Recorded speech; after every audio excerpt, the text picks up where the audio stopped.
ఒకడు పాకిస్తాన్కు F-16 fighter జెట్లు ఇస్తాడు. వాటిని అప్గ్రేడ్ చేయడానికి వేల కోట్ల నిధులు ఇస్తాడు. ఇంకొకడు యుద్ధ విమానాలతో పాటు పవర్ఫుల్ మిసైళ్లు కూడా ఇస్తాడు. ఏం కావాలన్నా మొహమాటం లేకుండా అడగమంటాడు. ఆ ఇద్దరి లక్ష్యం భారత్ను దెబ్బకొట్టడమే. కానీ సీన్ రివర్స్ అయినప్పుడు మాత్రం సడన్గా శాంతి దూతల అవతారం ఎత్తుతారు. భారత్ పాకిస్తాన్ యుద్ధాన్ని తానే ఆపానని, లక్షల మంది ప్రజల్ని కాపాడేశానని ఒకడు, అబ్బే అసలైన శాంతి దూత నేను, యుద్ధాన్ని నేనే ఆపానని ఇంకొకడు బయలుదేరతాడు. ఇప్పటి వరకు భారత్ పాకిస్తాన్ మధ్య సీజ్ ఫైర్ క్రెడిట్ కోసం అమెరికా అధ్యక్షుడు ఆల్మోస్ట్ కన్నీళ్లు పెట్టుకున్నంత పనిచేస్తే తాజాగా సీన్లోకి కన్నింగ్ జిన్పింగ్ ఎంటర్ అయ్యాడు.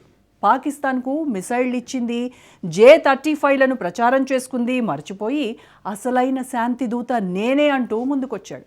ఈ ఇద్దరి తీరుతో విసిగిపోయిన నెటిజన్లు ఎవర్రా మీరంతా అంటూ ట్వీట్లు చేస్తున్నారు.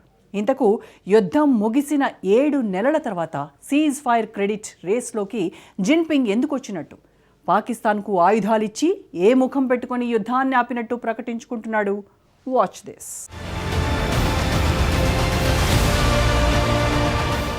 ఇండో-పాక్ వార్, ట్రంప్ జిన్పింగ్ మధ్య cease fire credit fight.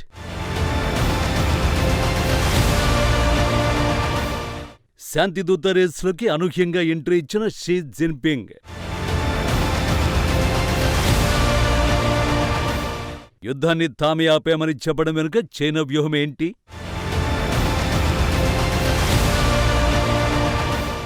Donald Trump, Xi Jinping ప్రపంచంలోనే టాప్ 2 కంట్రీస్ కి ప్రెసిడెంట్స్. కానీ ఆ పదవులే సిగ్గుపడేలా వ్యవహరించడంలో వీరి తర్వాతే ఎవరైనా? తలతిక్క నిర్ణయాలతో, ట్రంప్ ఆక్రమణ కుట్రలతో షీ జిన్పింగ్ ఎప్పుడూ తమ పదవుల స్థాయికి తగ్గట్టుగా వ్యవహరించలేదు.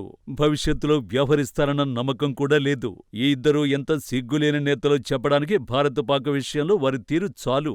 తమ అవసరాలు తీర్చుకోవడానికి భారత్ కావాలి. భారత్ను తమ చెప్పు చేతుల్లో పెట్టుకోవడానికి పాకిస్తాన్ను రక్షణపరంగా బలోపేతం చేయాలి. ఒకవేళ భారత్ చేతిలో పాక్ ఘోరంగా ఓడితే మాత్రం వెంటనే శాంతి దూతల అవతారం ఎత్తాలి. తమకి ఏమాత్రం సంబంధం లేకపోయినా యుద్ధాన్ని తామే ఆపేశామని, లేకపోతే లక్షల మంది చనిపోయేవారని మోసలి కన్నీరు కార్చాలి. ఇప్పటి వరకు ట్రంప్ అదే చేశాడు.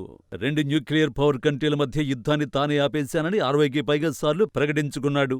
ఆయన తనకు సీజ్ ఫైర్ క్రెడిట్ ఇవ్వడం లేదంటూ కన్నీళ్లు పెట్టుకున్నంత పని చేశాడు కూడా. ట్విస్ట్ ఏంటంటే, ఆపరేషన్ సింధూర్ సమయంలో భారత్పై దాడి చేయమంటూ పాకిస్తాన్కు మిసైళ్లు సరఫరా చేసిన జిన్పింగ్ కూడా ఇప్పుడు ట్రంప్ బాటలోనే అడుగేస్తున్నాడు. భారత్ పాకిస్తాన్ యుద్ధాన్ని తానే ఆపేశానని చెప్పుకుంటున్నాడు. బీజింగ్లో జరిగిన ఒక అంతర్జాతీయ సదస్సులో ప్రసంగించిన చైనా విదేశాంగ మంత్రి వాంగ్ యీ ఈ ఏడాది ప్రపంచవ్యాప్తంగా జరిగిన పలు వివాదాలను పరిష్కరించడంలో చైనా కీలక పాత్ర పోషించిందని పేర్కొన్నాడు.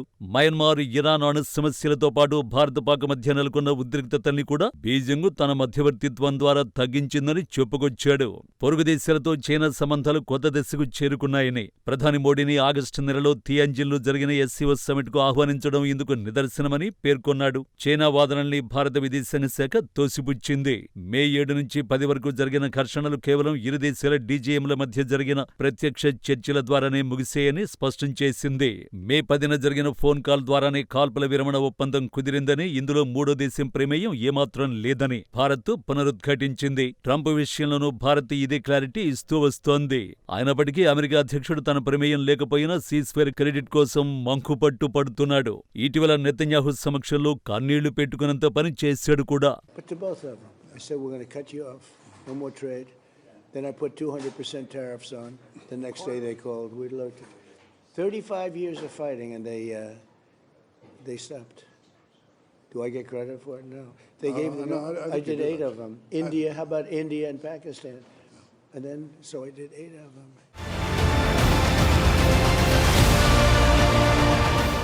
సీజ్ ఫైర్ క్రెడిట్ కోసం ట్రంప్ ఎంతగానో దిగజారుతాడని ఎప్పుడూ తేలిపోయింది.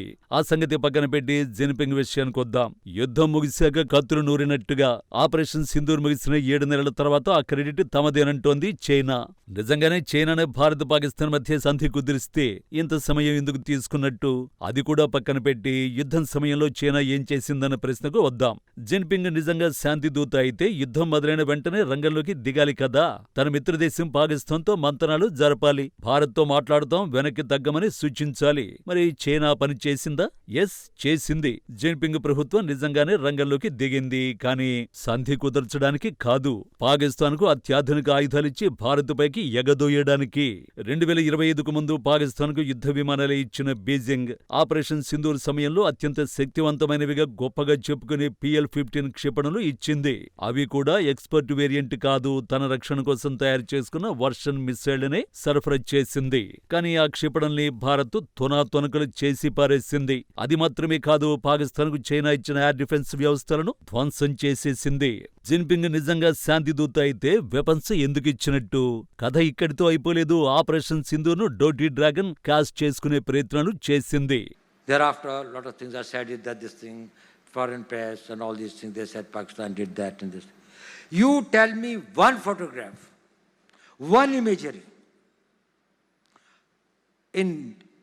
These days, these imageries are from the satellites all over the world. They are this thing, which shows any Indian damage being done, even a glass pane having been torn. Forces will be knowing what's happening in this thing, but I am just telling. They brought out photographs, they wrote this thing, the New York Times put out very this thing. Only imagery, they said 13 air bases of now and now, before 10th May and after 10th May.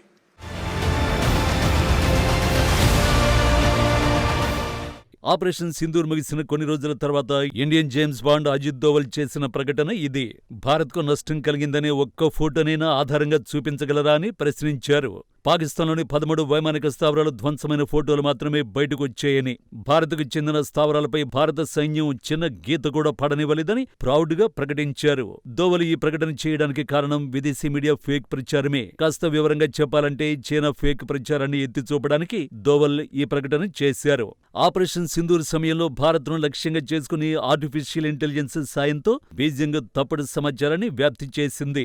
ఏఐను ఉపయోగించి తయారు చేసిన నకిలీ ఫోటోలను fake social media అకౌంట్ల ద్వారా China ప్రచారం చేసింది. వాటిలో రాఫెల్ యుద్ధ విమానాల శకలాలను చూపించింది. తమ క్షిపణులతోనే భారత్ ఫైటర్ జెట్లను కూల్చేశామని చైనా ప్రచారం చేసుకుంది.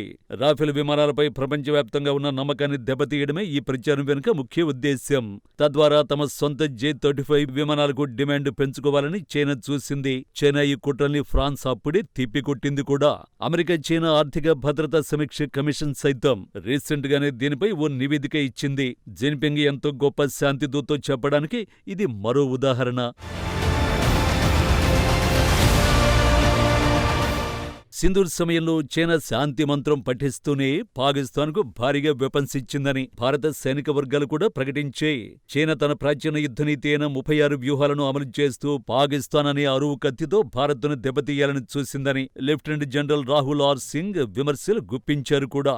పాక్తో ఘర్షణను చైనా తన ఆయుధాల సామర్థ్యాన్ని పరీక్షించుకోవడానికి ఓ లైవ్ ల్యాబ్లా వాడుకుందని భారత్ ధ్వజమెత్తింది.